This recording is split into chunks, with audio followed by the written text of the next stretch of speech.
This is something a little different than corny cat videos. I want to show you how I make these sort of, I call them fence art. I usually put them on the little divider thing out here in front of my home, like this right here. I'm going to show you how I make these. You can make them out of old fence boards, and so it's definitely an upcycle item. Here's my collection of old fence boards. Some of these I find in scrap piles. Some of these I see my neighbors working on projects.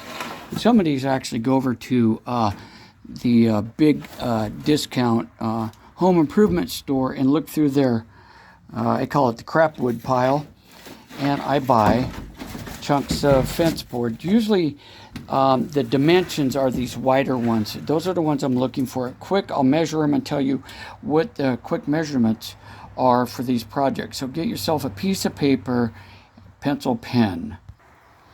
So the fence boards that I like have a certain width to them. And they usually are 5.5 inches in width. Right there you go, 5.5 inches. When I cut these boards, I sort of stagger them on the end so they look nice and rustic or vintage. The overall dimensions are 20 inches by about 21 3/4.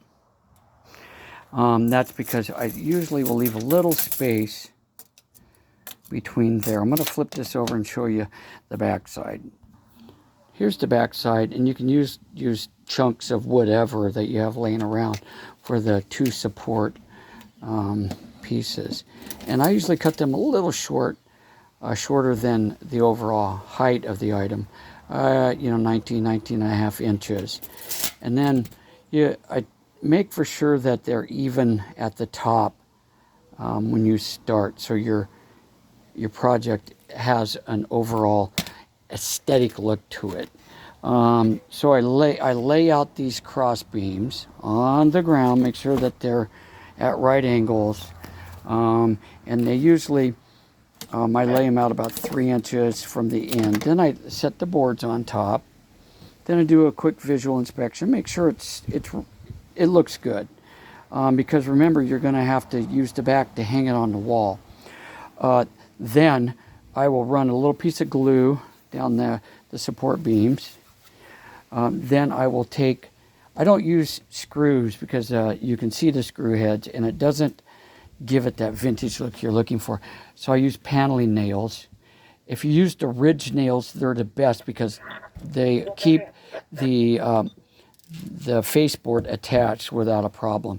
And you don't necessarily have to be really chronic about putting them in even spaces because you're trying to achieve like a vintage barnyard look. So I kind of stagger them, make them a little uneven. Sometimes I'll use 3, sometimes I'll use 4, 3, 4.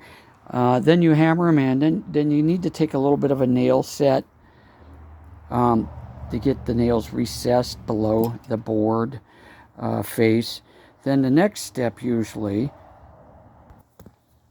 is sanding the surface, because it's hard to draw and paint on a rough paintboard surface. So you can usually use anywhere from 80 to 100 to 120 grit. If you're chronic about making it really smooth, then you're going to have to, go from 80 grit all the way down to a really fine grit. I use 120, and that smooths it out enough and gets rid of enough of the slivers and the little bumps to draw and begin my image. And that's pretty easy. It's basic art skills, measuring. Sometimes I'll once I get the board all together, I will find dead center, draw a big X and find dead center. Sometimes I'll put a little mark in it. A dead center helps me square the image up because, remember, you have staggered ends. So you know, it's going to kind of look uneven. But again, you're doing the vintage folk art look. There's one other treatment you do before you start laying down your image. Let me show that to you. Welcome to the shed from hell. Okay, so what I do after I sand it, I take one of these propane torches, and then I just sort of burn along the edges of the boards to give them a little rough, uneven look. There we go.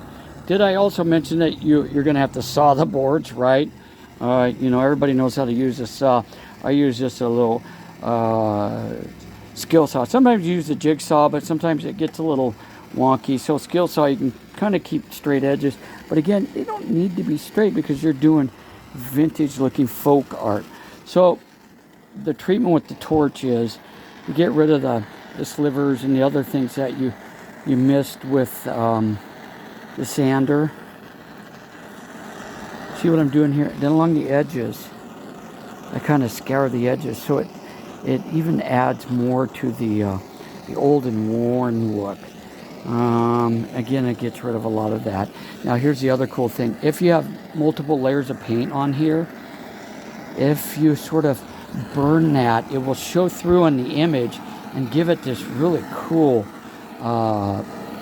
faded look in areas. Sometimes you can bubble the paint a little bit with the heater too to give it even a nicer, cooler vintage look. And I have an example of that I'll show you here right about now. Here's an image I did of the flag or the symbol of the canton of Bern in Switzerland. I do a lot of Swiss themed stuff. See, I lay the paint down and then I go over it with that propane torch and it gives it this nice little bubbled ripple effect. And here's what I was talking about, the faded look when you sort of scorch it. It looks really nice. And then the edges aren't so straight and sawn looking, right? It doesn't look produced in China. It has a nice appeal of a handmade piece of folk art. Right here, see this? That's kind of fun looking. I usually, after I lay down my paints, I will go over with a couple layers of spray lacquer to seal the image, because if you do what I do and leave them outside, they're going to be exposed to the elements, and the paint that you use is your choice, but it may start to peel.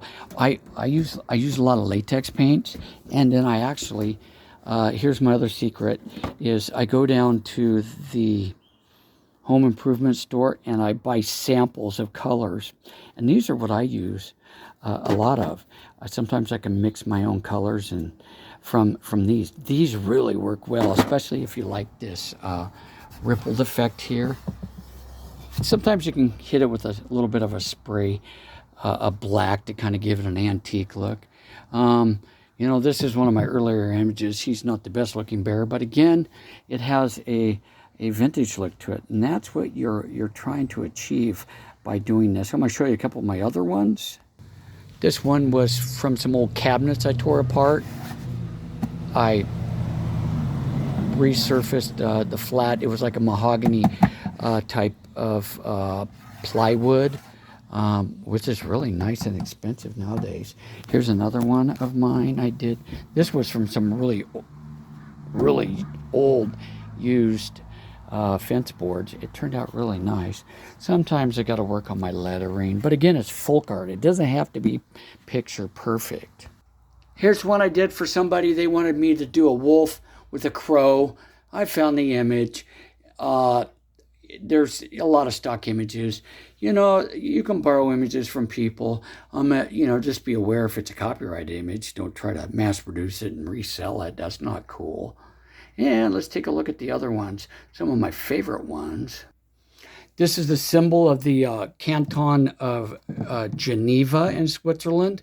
So again, to kind of a rough look at it, it has a nice texture to it, a real tactile piece of art. You can achieve that by not sanding too much, but you got to remember when you lay your paints down on a rough surface, they kind of go all over the place. The other cool thing, about this very tactile thing is it's tactile. People want to touch it.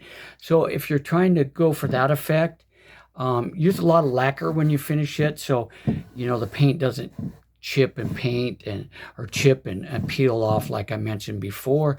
Well, let's take a look at a couple other ones.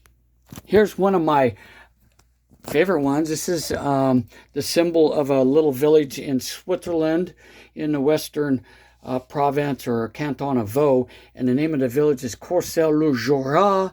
I've spent a lot of time there. Matter of fact, I have extended family there, and my mother and stepfather actually lived there before they passed, and it was my stepfather's ancestral home. So that's why I got hooked on Swiss theme stuff. I've been around it my entire life. There's another one I did. This one, kind of experimental. That's the USS Oregon from the 1890s, kind of a Americana theme. Again, this is folk art. It's not meant to be mass produced. It's, hey, it's your own art, however you want to do it. There's another one I did. I found this metallic gold paint, and it really bubbles up nice when I hit it with the propane torch. So it again, another tactile piece. So, it's fun stuff if you like to stay occupied and make things from old bits of wood and like to upcycle. That is how I do those.